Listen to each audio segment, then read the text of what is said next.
So look at this. We have Babylon, Medo-Persia, Greece, Rome, divided Rome. One thing I want to point out is this, is that in 312 AD, things change. Okay, this is after the cross of Christ, 31 AD. In 312 AD, Constantine the Great, in a dream, or literally, he sees a Christian sign in the sky, followed by these words, "By this sign you will conquer." Okay? And it's Chi-Rho, it's the first symbols of Christ, and he basically has his men paint this symbol on their shields, and he defeats Maxentius at the Battle of Milvian Bridge. Okay, and now he becomes the sole ruler of the Western Roman Empire. Okay, this is in 312. And that changes his mind towards Christians. He actually now becomes to favor Christianity. Now, this wasn't true of previous Roman empires. Okay, previously Christians were persecuted, and it was sporadic. I mean, most Romans, even after the time of Christ, they were offended by Christians. Why were they offended by Christians? And I need to go through this history. Sorry, bear with me. I know this is a deep Bible study, but I need to give the history so that we understand who this little horn is. So I just need 10 minutes of your time to really understand the history of this. So the Romans are generally offended by Christians. Why? They're offended by Christians because you should be sacrificing to the Roman gods. And they weren't sacrificing to the Roman gods. And the idea behind it was, if you sacrifice to the Roman gods, then the Roman gods will be benevolent towards us, and they will cause our harvests to be plentiful, and there won't be floods and earthquakes. And so when they see the Christians not sacrificing to the Roman gods, they're thinking, oh, the Roman gods are going to bring wrath upon us. So when an earthquake, a fire, a flood, or there's a bad harvest, or severe weather that destroys crops, or something like that happens, they say, Christians. They blame the Christians, all right? Now, in fact, what's interesting is different emperors had different attitudes toward Christians, and Emperor Trajan would actually establish I guess my words, a don't ask, don't tell policy, or at least from what I've read. Basically, it's a policy that basically says Roman officials aren't to expose Christians, nor are they to engage in anonymous accusations. Now, by the time you get to 302, 303 AD, Diocletian takes a drastic turn, and Diocletian hates Christians, and he persecutes them for 10 years, until Constantine wins at the Battle of Milvian Bridge, and it changes everything. And what Constantine does by 313 AD is he issues the Edict of Milan. Now, the Edict of Milan is basically this. It says, be benevolent towards Christians. Okay, he basically says, you can be a Christian freely and openly without molestation. All are free to worship as he pleases. And property that previously was confiscated, he returns to the Christians. Christian churches were returned and turned back over to the Christians. So he believes they might have divine favor and preserve and prosper their success together for the good of the state. Okay, drastic shift. Now, it's not that Constantine suddenly gained religion. Okay, he says, oh, Christianity, Jesus Christ died for my sins. No, it's different. He still has embossed on his coins Sol Invictus, or unconquerable sun, and that's the sun god.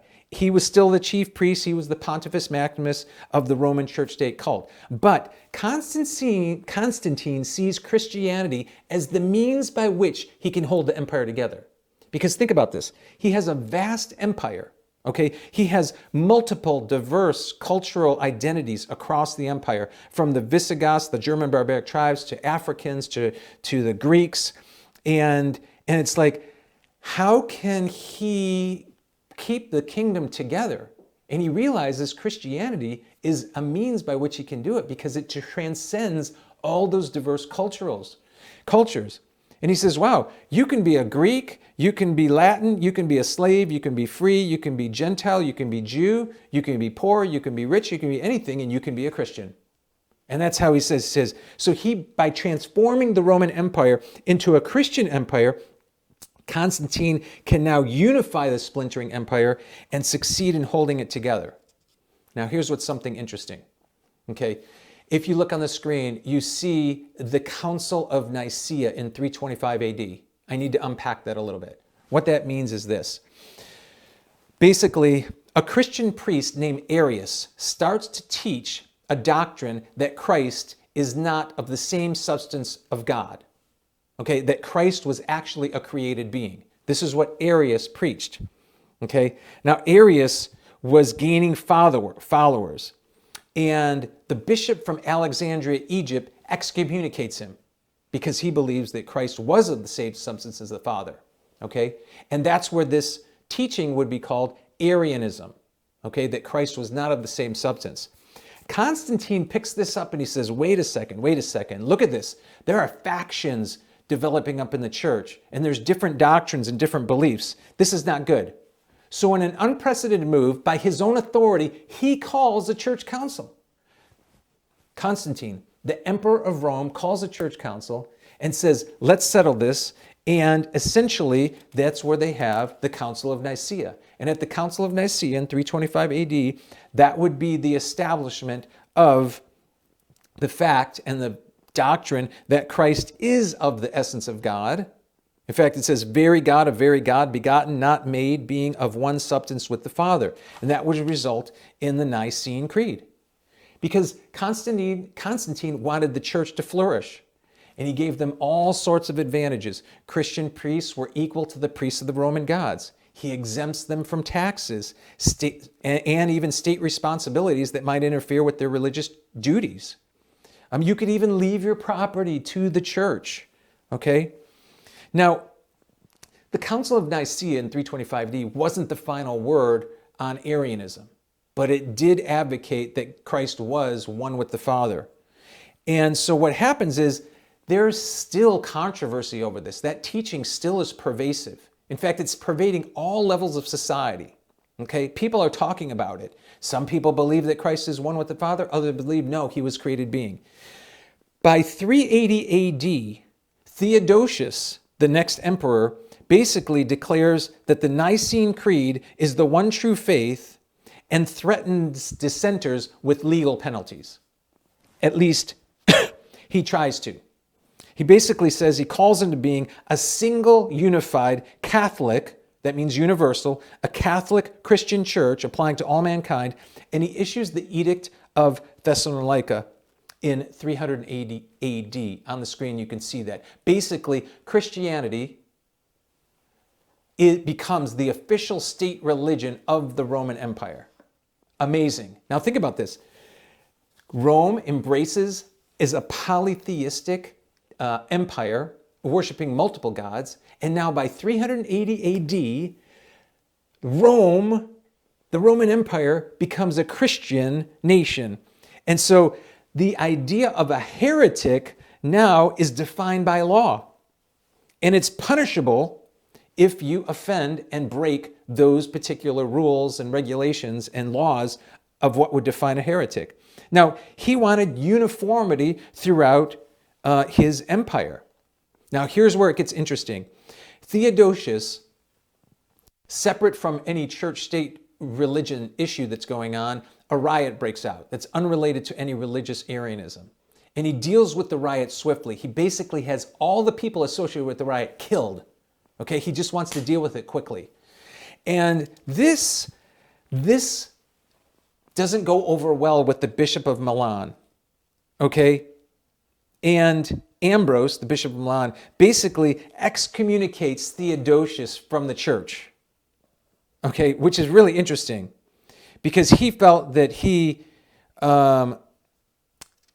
basically would excommunicate him from the church, and he wouldn't allow him to take the Eucharist, okay, the Lord's Supper. I mean, and that was the rite that would separate believers from unbelievers. Okay, now Theodosius doesn't take any action for about 8 months. Okay, he's trying to decide what to do because he basically is struggling with this. Does he turn his back on the Eucharist and deny Ambrose's authority? Because if he did, he would reveal that the Christian church was in fact not greater than the emperor. Now he realizes that the church, in his own mind, was greater than the state, and it held the empire together. So he basically subjects himself to the authority of the bishop and offers several months of penance. And what he does even further after that is he orders that all Roman temples are closed and abandoned so that the Christians could knock them down and build Christian churches. Okay? He announces that the Olympic Games will be held one final time before their permanent cancellation. And he announces that any act of worship made in honor of the old Roman gods would be an act of treachery against the emperor himself. Amazing. A vast shift from a polytheistic religious empire into a monotheistic single Christian empire.